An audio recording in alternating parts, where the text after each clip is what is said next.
Hello दोस्तों, आज के इस वीडियो में हम लोग देखने वाले हैं कक्षा 7 विज्ञान भारती यूपी बोर्ड के पाठ 18 को। पाठ 18 का नाम है स्थिर विद्युत। ये जो कक्षा 7 विज्ञान है, इसके सभी पाठों को आप क्रम से देखना चाहते हैं तो इस वीडियो के डिस्क्रिप्शन में प्लेलिस्ट का लिंक दिया हुआ है, या चैनल के होम पेज पर जाएंगे तो सभी विषयों का प्लेलिस्ट मिल जाएगा आपको, उसमें से भी आप उसको देख सकते हैं। तो चलिए इसको प्रश्नों को हम लोग हल करते हैं। इसमें जो पहला प्रश्न दिया गया है बहुविकल्पी प्रश्न है। निम्नलिखित प्रश्नों में सही विकल्प छांटकर लिखना है आपको जो सही होगा। क नंबर प्रश्न दिया गया है, निम्नलिखित में से किसे घर्षण द्वारा आसानी से आवेशित नहीं किया जा सकता है? कांच की छड़, एबोनाइट की छड़, गुब्बारा, लकड़ी का टुकड़ा। तो ये जो लकड़ी का टुकड़ा है इसको आसानी से आवेशित नहीं किया जा सकता है। आपका द ऑप्शन सही हो जाएगा। ख नंबर प्रश्न इसका है, एबोनाइट की छड़ को फलालेन से रगड़ने पर क्या होता है? चार विकल्प दिया है, अ, ब, स, द। अ में दिया गया है, एबोनाइट पर धन आवेश तथा फलालेन पर ऋण आवेश उत्पन्न होता है। ब ऑप्शन दिया गया है, एबोनाइट पर ऋण आवेश तथा फलालेन पर धन आवेश उत्पन्न होता है। तो ये आपका करेक्ट हो जाएगा, ख का ब सही हो जाएगा। ग नंबर दिया गया है, समान प्रकार के आवेशों के बीच होता है आकर्षण बल, प्रतिकर्षण बल, और आपका है आकर्षण बल तथा प्रतिकर्षण बल दोनों, न तो आकर्षण बल और न तो प्रतिकर्षण। तो इसमें जो ब ऑप्शन है, ग का ब, प्रतिकर्षण बल, यही सही होगा।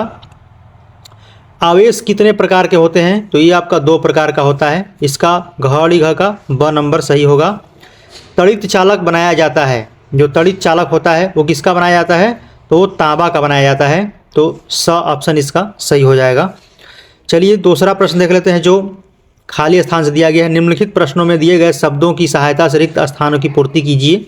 ये जो शब्द दिया गया है आपको, इसी को जहाँ पे उपयुक्त होगा उसको भरना होता है, लेकिन हमने यहाँ पे भर दिया, इस नीचे अंडरलाइन किया हुआ है। क नंबर दिया गया है, एबोनाइट की छड़ को फलालेन से रगड़ने पर फलालेन आवेश उत्पन्न होता है। क्या होता है? धनात्मक होता है। ठीक है।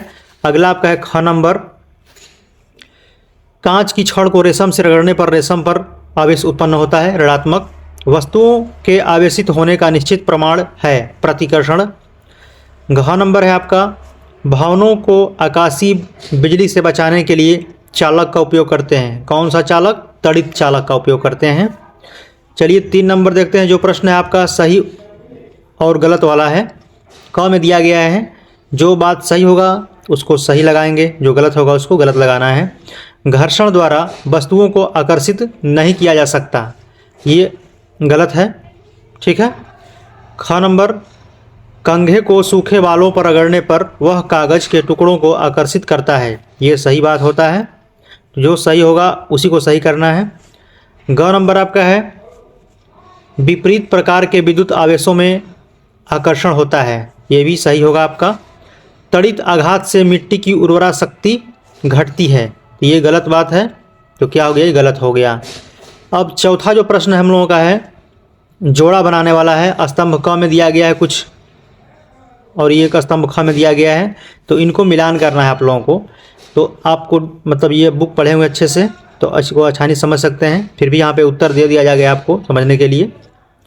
तो चलिए देखते हैं, डायरेक्ट उत्तर पे आते हैं। इसका स्तंभ क में दिया गया है तड़ित चालक, इसको मिला देंगे हम लोग तड़ित आघात से सुरक्षा, यानी कि जो स्तंभ ख का है यह नंबर, इससे मिलाएंगे। ठीक है। प्रतिकर्षण, प्रतिकर्षण का क्या हो जाएगा आपका? आवेशन की निश्चित पहचान। प्रतिकर्षण क्या हो जाएगा? The number.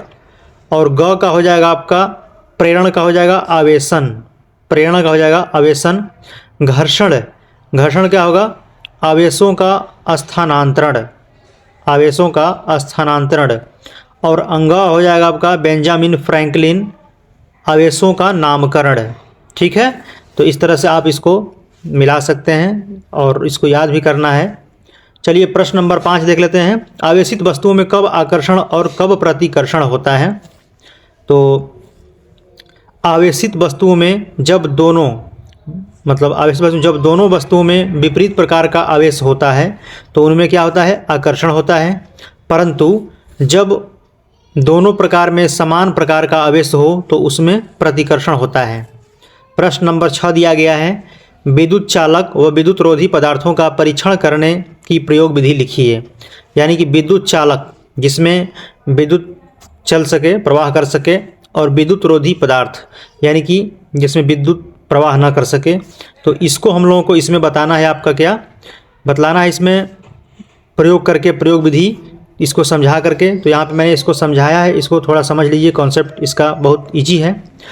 देखिए, सबसे पहले फिगर को भी समझेंगे हम लोग, और इसमें जो दिया गया है मतलब उसको रटना नहीं है, ये कितना लिखा हुआ है इसको समझना है। पहले समझ जाएंगे तो आप एक पन्ना भी लिख सकते हैं, ठीक है। तो पहले देखिए, पहले तो दिया गया है पहले इसमें कि कोई पदार्थ चालक है अथवा, मतलब जब लिखेंगे आप लोग अपने प्रश्न आएगा परीक्षा में तो उसको कैसे लिखेंगे, क्योंकि लिखना पड़ेगा पूरा डिटेल में।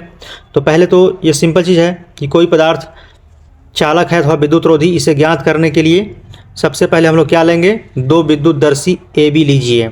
यानी यहाँ पे देखिए फिगर में दिखाया गया ना, ए बी। अभी इसके बारे में समझाएंगे, पहले इसको थोड़ा पढ़ लेते हैं, ठीक है, ताकि आप लोग भी अच्छे समझ जाएंगे। ए और बी लीजिए। इन विद्युतदर्शियों को पास पास रखिए। विद्युतदर्शी मतलब जिसमें से विद्युत प्रवाह हो सके, ठीक है। विद्युतदर्शी ए की चकती को एबोनाइट की छड़ से स्पर्श करा करके, मतलब एबोनाइट की आवेशित छड़ से स्पर्श कराकर आवेशित कीजिए। जब आवेशित करेंगे हम लोग, मतलब जो विद्युतदर्शी है, तो आवेशित होते ही इसकी पत्तियां फैल जाएगी, ठीक है। देखिए यहाँ पे, जैसे अभी पहले इसको देखिए आप लोग, केवल इसको, ये जो है एबोनाइट की छड़, इसके चकती जो आवेशित किया गया है, तो ये पत्तियाँ क्या है, ये फैल गई। दोनों पत्तियाँ, दो पत्ती यहाँ पे है ना, ये पत्ती फैल गई है, इसी बारे में बात कर रहा है। उसके बाद थोड़ा नीचे पढ़ेंगे तो आपको समझाएंगे।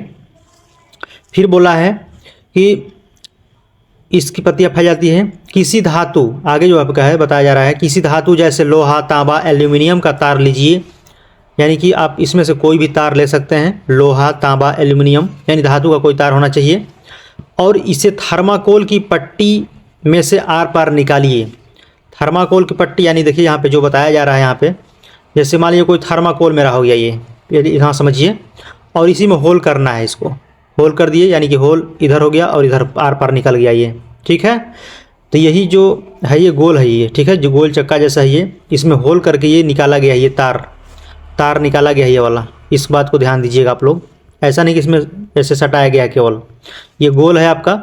और ये गोल जब होल हो जाएगा तो ऊपर जो थर्माकोल का मान लीजिए यहाँ होल हो गया, तो ये जो गद्देदार होता है इसको पकड़ेंगे तो करंट नहीं लगेगा आपको, ठीक है। तो वही इसमें चीज़ समझाया गया है। पढ़ते हैं इसको। अब इस थर्माकोल की पट्टी को पकड़कर, मतलब यहाँ पे है ना, आर पार निकालिए, ताकि थर्माकोल का टुकड़ा विद्युत रोधी हत्थे की भांति कार्य कर सके। विद्युत रोधी मतलब कि उसमें विद्युत न जाए, यानी कि इसमें करंट नहीं मारे पकड़ेंगे हम लोग तो। अब इस थर्माकोल की पट्टी को पकड़कर तार को इस प्रकार रखिए कि वह दोनों विद्युतदर्शियों की चकतियों को स्पर्श करें। यानी कि इसमें जो तार लगाएं हम लोग यहाँ पे, तो ये जो चकती को यहाँ पे टच कर रहा था पहले, और इसको भी होल करके यहाँ पे जो ये थर्माकोल आपका यहाँ पे लिया है, हाथ में पकड़ा हुआ है, यहाँ पे पार हो गया है आर पार, और इसको टच करेगा ये, ठीक है। टच कराएं, स्पर्श कराएंगे। तो ऐसा करने पर विद्युतदर्शी की पत्तियाँ भी फैल जाएगी। यानी कि अभी तो चित्र में देख रहे हैं आप लोग, दोनों फैला हुआ है ये, लेकिन पहले ये फैला नहीं था।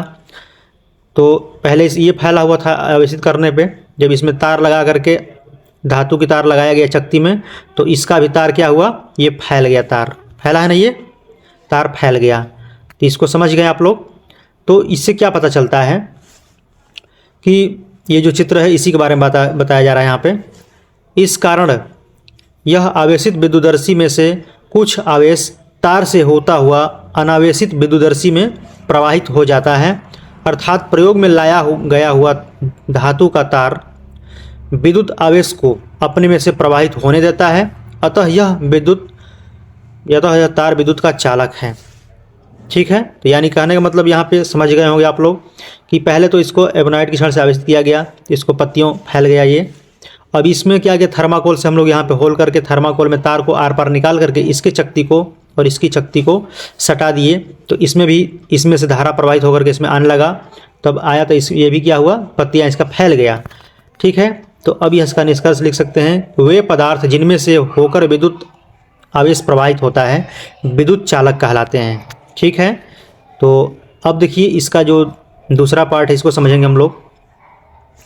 यदि यह प्रयोग धातु के तार के स्थान पर, यानी जो धातु का तार लगाए थे, लोहा, एल्युमिनियम या कुछ भी लगाएंगे हम लोग, उसके स्थान पर रबड़ या लकड़ी या थर्माकोल से आवेशित मतलब करेंगे तो क्या कर थर्माकोल से अनावेशित विद्युतदर्शी की पत्तियों पर कोई प्रभाव नहीं पड़ता है।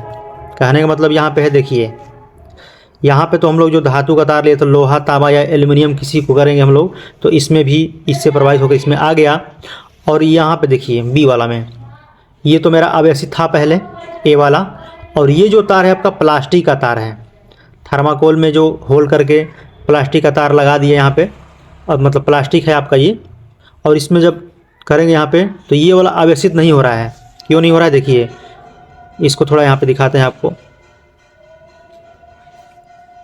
देखिए ये जो आवेशित करेंगे तो इसमें तो आवेश है, मेरा पत्तियाँ फैली हुई है, लेकिन यहाँ पे करंट नहीं आ रहा है। तो यहाँ पे इसका देखिए पत्ती एकदम सीधा हुआ है, नहीं तो इसमें भी आवेश आता तो ये फैल जाता। यानी कि स्पष्ट मालूम चलता है कि प्लास्टिक, रबड़ या लकड़ी से, थर्माकोल से स्थान पर तार का प्रयोग करेंगे तो ये अनावेशित रहेगा, मतलब उसमें आवेश नहीं बहेगा। तो समझ गए आप लोग। इसका मतलब ज़्यादा कोई लंबा नहीं था, लेकिन थोड़ा समझाने के प्रयास ये लंबा जा रहा है। तो इस तरह से आप इसको लिख सकते हैं। यदि यह प्रयोग धातु के तार के स्थान पर प्लास्टिक, रबड़, लकड़ी या थर्माकोल से करेंगे तो अनावेशित विद्युतदर्शी की पत्तियों पर कोई प्रभाव नहीं पड़ता है। इसका कारण यह है कि प्लास्टिक, रबड़ या लकड़ी जैसे पदार्थ अपने में से विद्युत आवेश को प्रवाहित नहीं होने देता है।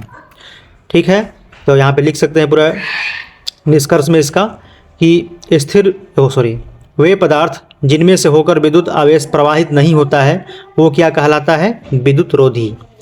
तो इसका निष्कर्ष वही होगा जिसमें आवेश प्रवाहित होता है वो विद्युत का चालक कहते हैं, इसमें से आवेश प्रवाहित नहीं होता है वो क्या होता है, विद्युत रोधी कहलाते हैं। प्रश्न नंबर 7, स्थिर विद्युत प्रेरण को परिभाषित कीजिए। ठीक है, स्थिर विद्युत को परिभाषित करना है आपको। तो देखिए, जब किसी चालक के पास कोई आवेशित वस्तु लाई जाती है तो वह चालक भी आवेशित हो जाता है। उसके पास के सिरे पर विपरीत आवेश तथा दूर के सिरे पर समान आवेश उत्पन्न होता है। यह दोनों प्रकार के आवेश चालक के सिरों पर तभी तक रहते हैं जब तक कि आवेशित वस्तु चालक के पास रहती है। इस प्रकार से चालक के आवेशित होने की क्रिया को स्थिर विद्युत प्रेरण कहते हैं। तो इसको थोड़ा समझ करके याद करना ही पड़ेगा आपको। चलिए 8 नंबर देख लेते हैं प्रश्न। तड़ित से होने वाली हानियाँ एवं लाभ लिखिए। तड़ित से होने वाली हानियाँ तथा लाभ हेडिंग डालेंगे आप लोग। यहाँ पे हानियाँ लिख देंगे हेडिंग। पहला आपका है तो हानि क्या होगा इसमें, देखिए भवनों, पेड़ों, जीव जंतु पर घातक प्रभाव पड़ता है क्योंकि तड़ित इन्हें जला देती है। दूसरा, विद्युत उपकरणों के जल जाने की संभावना रहती है। दूसरा, अब इसका लाभ देखिए, ठीक है, हानि लाभ है ना, लाभ में पहला लिखेंगे आप लोग, तड़ित से उत्पन्न अत्यधिक ऊष्मा एवं प्रकाश के कारण वायुमंडल में उपस्थित नाइट्रोजन ऑक्सीजन की से क्रिया करके नाइट्रोजन ऑक्साइड बनती है। नाइट्रोजन ऑक्साइड बनती है। यह नाइट्रोजन ऑक्साइड वर्षा के जल में मिलकर पृथ्वी पर आता है तथा मिट्टी की उर्वरा शक्ति में वृद्धि करता है। दूसरा इसका लाभ क्या होगा, तड़ित से उत्पन्न ऊर्जा तड़ित के आसपास उपस्थित वायु की ऑक्सीजन को ओजोन में परिवर्तित कर देती है। ठीक है, 9 नंबर क्वेश्चन आपका है क्रियाकलाप वाला है कि यह क्रियाकलाप द्वारा स्पष्ट करिए कि रगड़ने से वस्तु आवेशित हो जाती है। क्रियाकलाप हेडिंग डाल देंगे और इसका भी कॉन्सेप्ट आप लिख देंगे। सबसे पहले क्या करेंगे, गुब्बारे में हवा भरकर इसके मुंह को बांध दीजिए। फूले हुए गुब्बारे को दीवार से स्पर्श करते हुए छोड़िए। क्या होता है, गुब्बारा नीचे गिर जाएगा। पुनः गुब्बारे को ऊनी कपड़े से रगड़िए और इसे दीवार के संपर्क में लाकर छोड़ दीजिए। फिर देखिए क्या होता है, आप देखते हैं कि गुब्बारा दीवार से चिपक जाता है। जब गुब्बारे को ऊनी कपड़ों से नहीं रगड़ा गया था तो उस पर कोई आवेश नहीं था, अतः वह दीवार से नहीं चिपकता था। परंतु जब गुब्बारे को ऊनी कपड़े से रगड़ा गया यानी घर्षण किया गया तो उसमें आवेश उत्पन्न हो गया और वह दीवार से चिपक जाता है। अतः इससे सिद्ध होता है कि रगड़ने से वस्तु आवेशित हो जाता है। जैसे सर पर कलम रगड़ते थे हम लोग इस तरह से और कागज़ के टुकड़ों को सटाएंगे तो सड़ जाता है, उसमें भी आवेशित हो जाता है। तो वही बात यहाँ भी, इसका भी कॉन्सेप्ट है। तो इसको पूरे रटना नहीं है, इतना जो लिखाया गया है प्रश्न जो क्रियाकलाप है इसको समझना है, समझ करके लिख सकते हैं आप लोग आराम से। अब याद करेंगे तो फिर याद नहीं हो पाएगा। प्रश्न नंबर आपका 10 है, आकाशीय बिजली से बचने के लिए इमारतों में क्या प्रबंध किया जाता है? आकाशीय बिजली से बचने के लिए इमारतों में तड़ित चालक का प्रबंध किया जाता है।